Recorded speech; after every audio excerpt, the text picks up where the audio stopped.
Hi, everybody. Welcome to the IC Topic Chat. For today, it is Cardinals home opener day. It's for any of us who like baseball, or even we try to like baseball because our teams are lousy year after year, but we still have eternal hope each spring. But today is March 26th, 2026, and we're happy to have you here.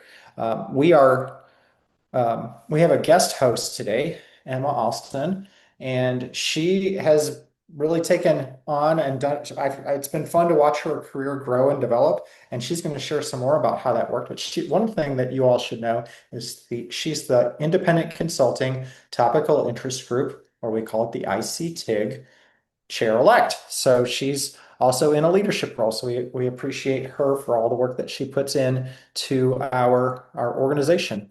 Emma, take it away. It's all yours. Thanks, Matt, for the introduction. Hi, everyone. We are going to talk about caregiving and balancing the joys and responsibilities of caregiving with independent consulting today. And I do have some, disclaimers and setup off the bat. So first, I just want to give our usual disclaimer. I'm going to share some of my personal experience and perspective on this topic. But my intention is not to exclude people who don't consider themselves or don't identify as caregivers in this conversation, more to talk about caregiving roles as independent consultants as a way to kind of get into the bigger conversation of how our personal values and personal life priorities intersect with our work as independent consultants. First, just to kind of set up sort of definitions. When I talk about caregiving, I want to use the most broad definition possible. So I'm talking about people who care for aging parents, people who care for children, people who care for ill or disabled family or friends.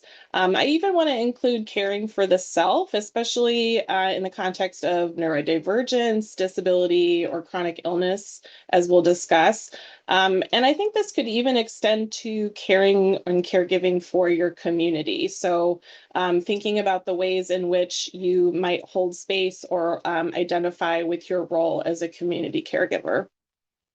And talking about independent consulting, what's really relevant to this conversation is the ways in which independent consulting also involves you're either a solo practitioner or you're a business owner. But in general, we're talking about independent consultants as people who have some latitude for negotiating schedules, workloads, responsibilities, and especially those who work remotely or work from home.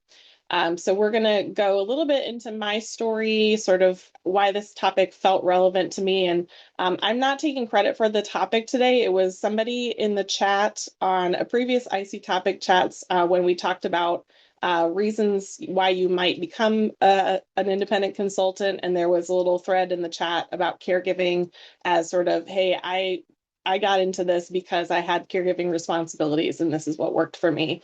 So I'll talk a little bit about how I came to it, and talk about, how these might go together well. Maybe they don't so much, the good, the bad, the ugly. And then we'll talk a little bit about professional practice and building sustainability in that regard. So my personal story, I was not familiar with independent consulting as sort of a potential career path until the pandemic. So it was really a perfect storm for me, kind of, as I'm sure is true for many others here today, kind of upheaved my life. But before the pandemic happened, even, was newly divorced. I had moved to a new city where I didn't have family or friends. I was a full-time single parent. I was working in healthcare, so I was an essential worker, and my kids were in the process of graduating from preschool. There was just a lot going on at that time when things shut down, and I was trying to keep working in healthcare while taking care of my kids. It was immediately apparent to me that I could not keep doing that.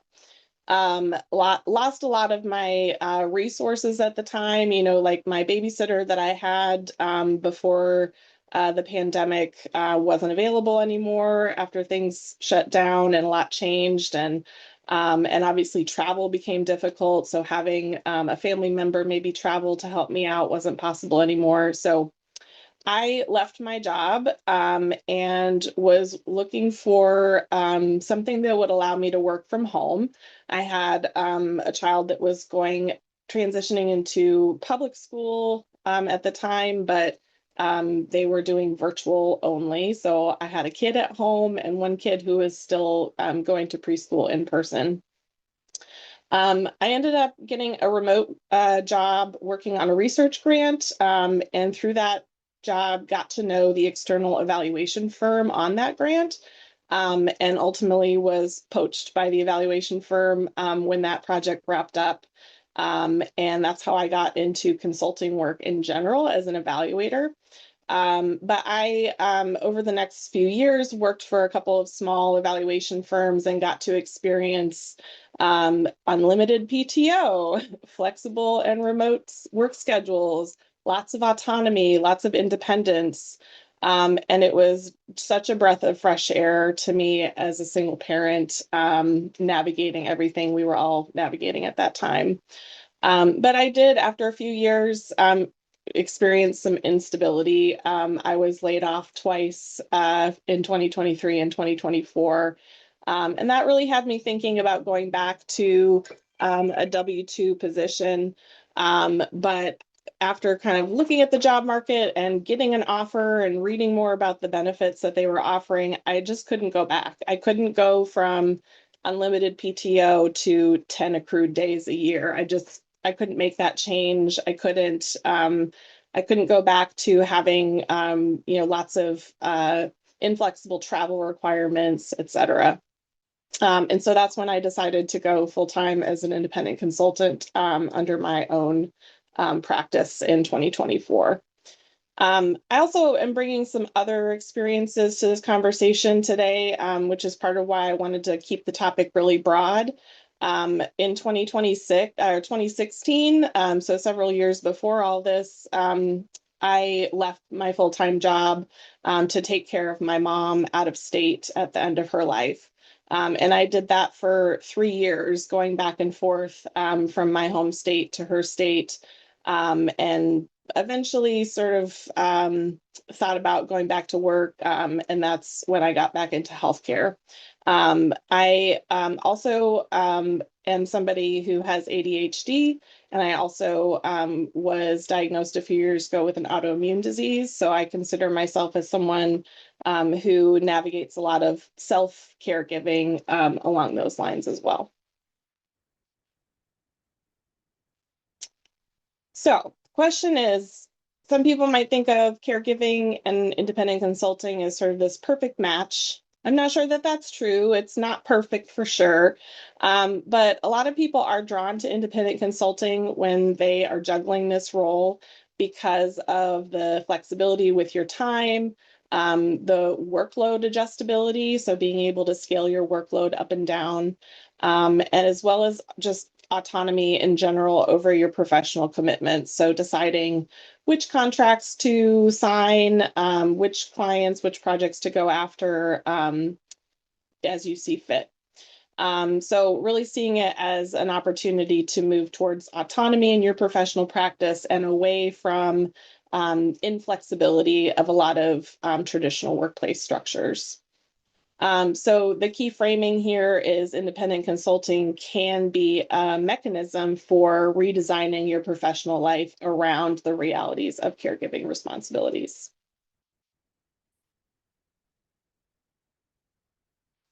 So some of the upsides in general, your ability to design your work schedules around your caregiving needs. You have greater agency in selecting projects and clients. If you're working from home or working remotely, you might have reduced commuting and travel demands. Potential for a stronger alignment between your personal values and your professional work, which can be really helpful when you have a lot going on in your personal life. And for some people, the integration of your caregiving identity in your professional identity is something that's very attractive.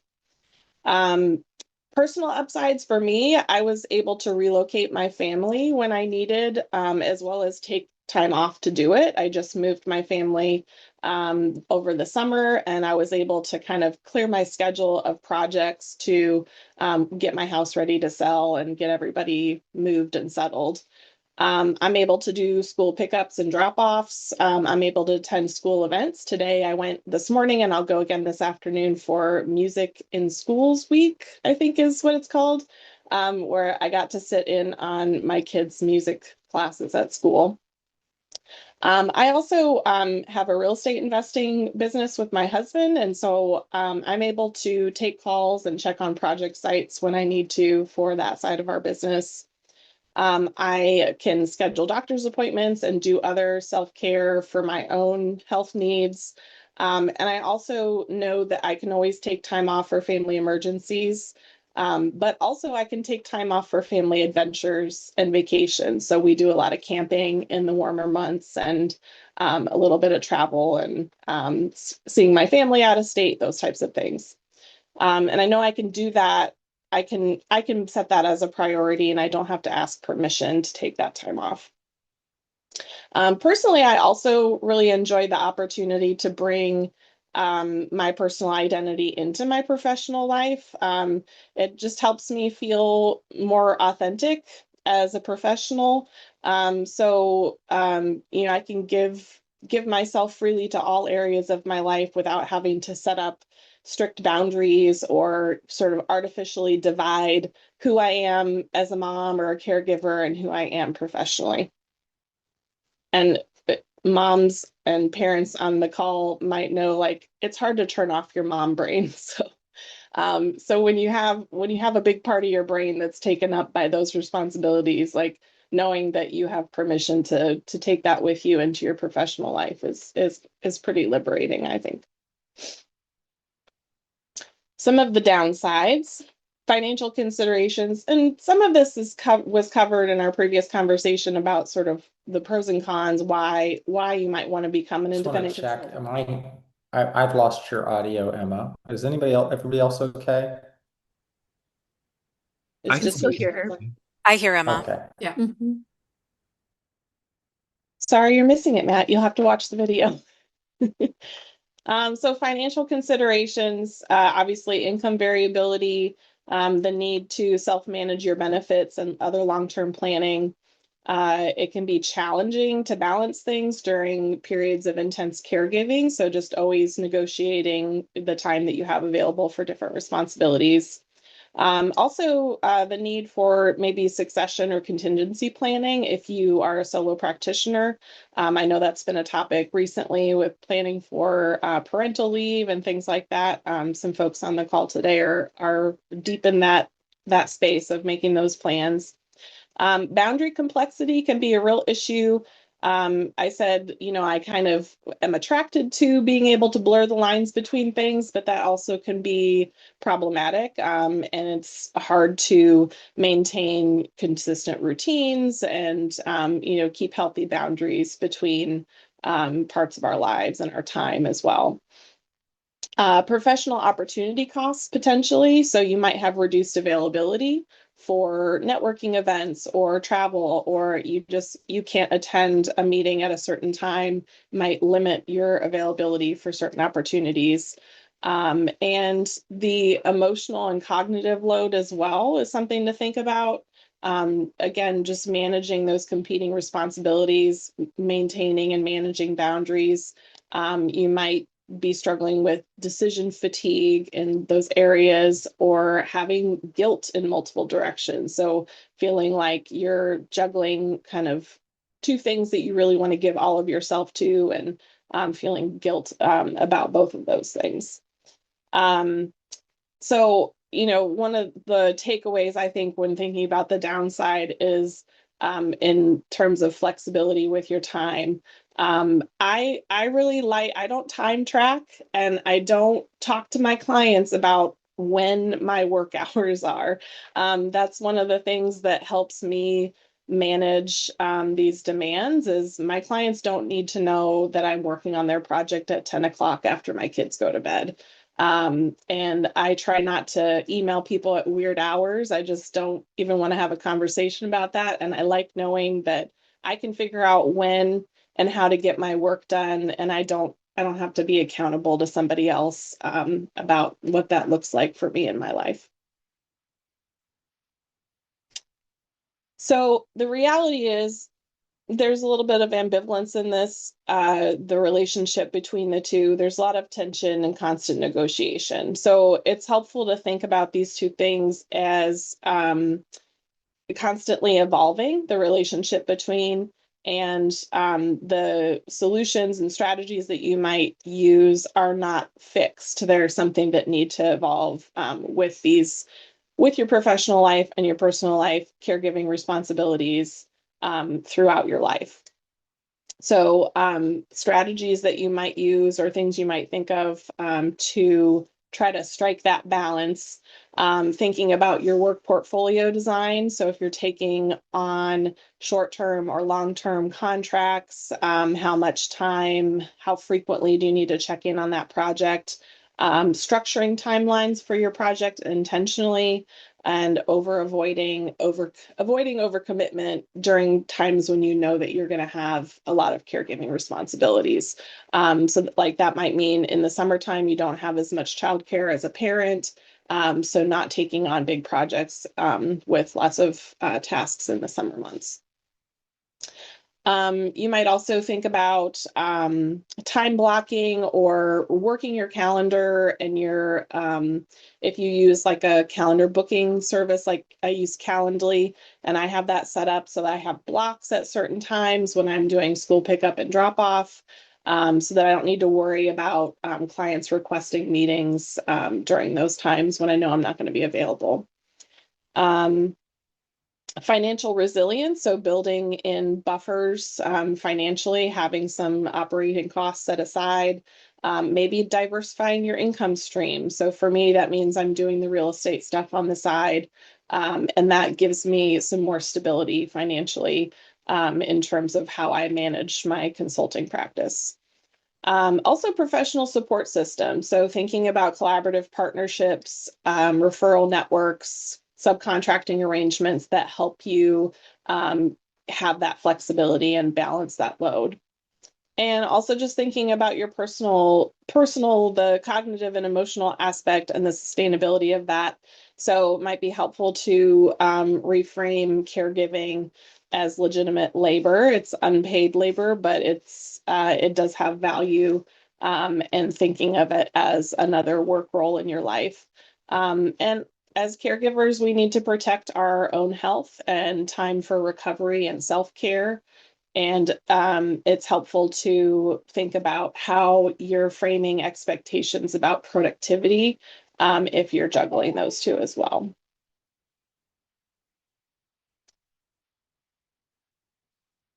So I think in conclusion, it's really a matter of sustainability. So caregiving needs for all of us evolve across the lifespan. So whether you're caring for others or yourself, that changes over time and it changes at different times in your life. And caregiving roles can also overlap and get pretty intense. A lot of us on the call, just by a visual scan, are probably in or entering the sandwich generation. So you might have children who still need a lot of support. You might also have parents who are aging and need your support. And that can get really tough to be in that intense place where your caregiving responsibilities are kind of all over the place. So independent consulting can offer tools for adapting as things evolve in your life and in your caregiving roles. But it does require you to be intentional and really think about that in designing your practice. It also requires honesty in assessing the potential trade-offs, so the pros and cons, and maybe what you're gaining and what you're giving up, and really tapping into community support to navigate all of that. So I want to give an opportunity if anyone wants to add anything while we're still on the recorded portion, but I've just brainstormed some discussion topics for our non-recorded portion. And again, I wanted to keep this topic as broad as possible. So absolutely, if you identify as a caregiver, I'd love to hear a little bit about your journey, what's worked, what's been difficult about that for you. But I want to open it up to the whole group to talk more broadly about how the realities of our personal lives and maybe assumptions that we carry about caregiving roles shape or don't shape, maybe they should shape professional norms and professional practice in our field. And I will give a moment if anybody has anything to share before we turn off the recording. It looks like Nikki has her hand up. So Nikki, go ahead. Hi, Nikki here. I don't know if hopefully people can hear me and see me. I don't know what I look like, but that's okay. I'm at the office. I caregive a bit for my mother, who's in her late 70s, and I was intense caregiver for my father, who passed away November last year. And I there were a few things though before Dad got sick, before they got old and got sick. It took me almost 3 years, but structurally, on Wednesdays and Fridays, I don't take meetings. I'll make an exception once in a while, but Wednesdays are my days to do reading and design and writing, with our 3,000 books that we have, because we want to use emergent learning strategies or, decolonizing wealth or whatever to think about design for our latest project. So I have to have reading and writing time for client projects. And then on Fridays, I do the caregiving, and I would, whether it was doctor appointments, prescriptions, coordinating with insurance, between insurances and the tribes. I mean, it takes a lot of time. And so Fridays where the vibe is different. I don't have team members come into the office. If they want to work remotely, they can. But we have a 4-day work week. And so it took almost 3 years though to get people into this Wednesday, Friday sort of schedule. And I also have a part-time job at UW-Madison. So I only work for them. I'm like, if you want me, it's got to be on a Monday or Tuesday. The other thing that has helped me it's sort of with business operations, big picture.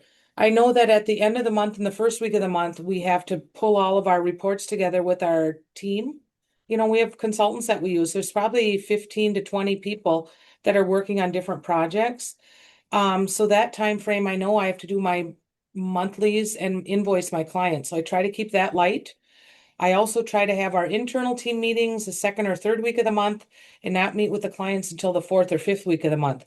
And that rhythm took about 3 years to get there, but it seems to work pretty well. And then I also have this just came I've always used an out of office reply that has been very helpful. To say where I'm at, or if I'm Native American, so if I'm at ceremonies or different things like that. So just I try to say lower your expectations. I'm not responding to you in a professional way. Um, and since Dad passed, we have a 1 year time frame. His ghost supper will be November 1st this coming year. And I'm on a limited work schedule. I literally just say that.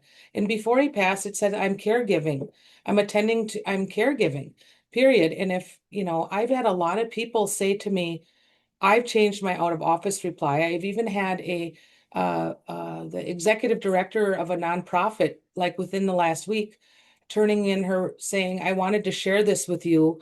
I don't know that you know that I was reading this, but your out of office gave me the courage because her father had passed away and her mother needs her now to be able to do this. So, I mean, you don't even know the impacts that this may have on others. And I'm telling you, it made me feel mentally and emotionally and physically much better to be able to communicate out some of these boundaries.